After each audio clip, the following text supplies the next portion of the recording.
If you upload a photo into Google's reverse image search, it'll find websites where that picture has appeared or provide visually similar images that have the same coloring and composition. The leading search engine in Russia, called Yandex, has reverse image search too, but it doesn't work the same way. It's not looking for visually similar images, it's looking for similar faces, the same face. The difference between these search engines is that Google hasn't switched on facial recognition and Yandex has. On Google, you can enter a name and look for a face, but on Yandex, you can enter a face and look for a name. And that distinction represents a potentially enormous shift in our offline lives, where we usually decide who we introduce ourselves to. Now that computer scientists have created tools that can turn faces into name tags, it's worth reflecting on how we got here and what we stand to lose.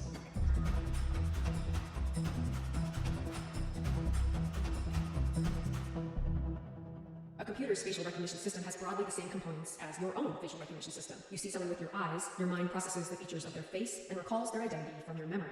Now imagine if you could have eyes in lots of places and could download and store memories from other people. Then you have something more like the automated version of facial recognition, which has only come together in the past 5 years or so. Its eyes are digital cameras, revolutionary machines that turn light into data. It's a state-of-the-art digital model, which records images on memory chips instead of photographic film. Digital imagery arose in the early 2000s, which coincided with the arrival of the social internet. So right when we were able to take an unlimited number of pictures, Facebook, Flickr, YouTube, and other sites told us that our images had a home online. 100 million photos are being tagged every day on Facebook. Professional photography also went up on websites, news articles, and photo libraries, and Google's web crawlers gathered them into image search. And then the computer vision researchers went to work. The millions of digital photos posted to the internet, like the Facebook pictures where we tagged our friends or the Google image results of celebrities, they were used to build the mind of facial recognition systems. That mind is made up of a series of algorithms. They locate faces in an image, map facial features to correct for head rotation, and then take over 100 measurements that define that individual face. Those measurements are usually described as the distance between the eyes, the length of the nose, the width of the mouth. Turn to the middle. But the truth is, nobody knows exactly what's being Capture measured. completed. That's determined by a deep learning algorithm looking for correlations in raw pixel data. To train that algorithm, engineers give it sets of triplets: an anchor photo, another photo of the same person, and a photo of a different person. The algorithm is tasked with deciding what to measure so that the statistical difference between the two matching photos is as small as possible, while the distance between the non-matching photos is as large as possible. These algorithms are refined from millions of examples, but they still don't perform equally well on all types of people or all types of photos. That hasn't stopped them from being packaged and distributed as ready-to-use software. But whoever uses that software won't be able to identify you until you're in their database of known faces. That's the memory of the system, and it's separate from the training images. In the case of the iPhone's Face ID, it's a database of one. You volunteer to store your face on your device in exchange for easily unlocking your phone. Companies like Facebook and Google also keep databases of their users.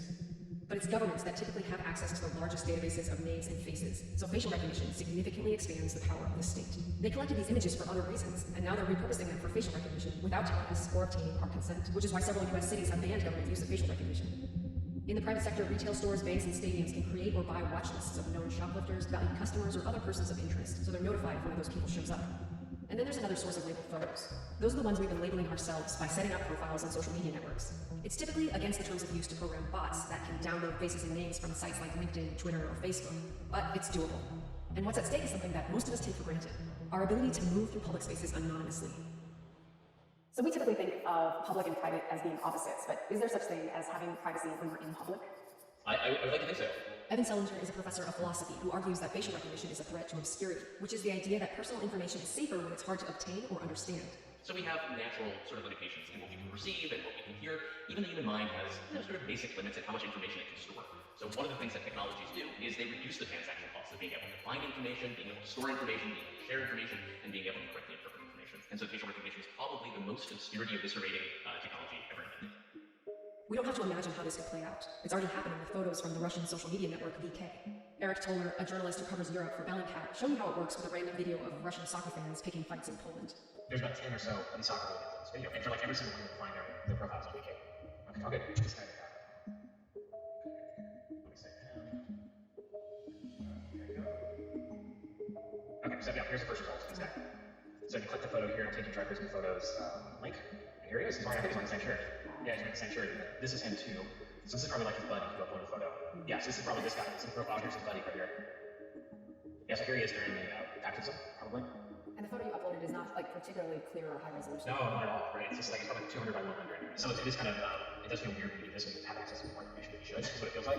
But also, which we're like 1,000% sure on, and if possible, maybe don't. Having any individuality requires How you feel about this experimenting, technology and also depends on experimenting how much you requires sympathize with the person being security. identified. But also Bell intimacy Labs uses these requires tools to identify security, people right? with If you want to be able to share different parts of your life with They've also different been used to people, dox I think most of us do, right? We don't want to come to work and behave the same way we do with our friends. We don't want to treat our partners in the same way we do acquaintances. And the concern, when you lose too much obscurity, is that these domains bleed into one another and create what's called context collapse. And it doesn't mean that one is more real or one is more authentic.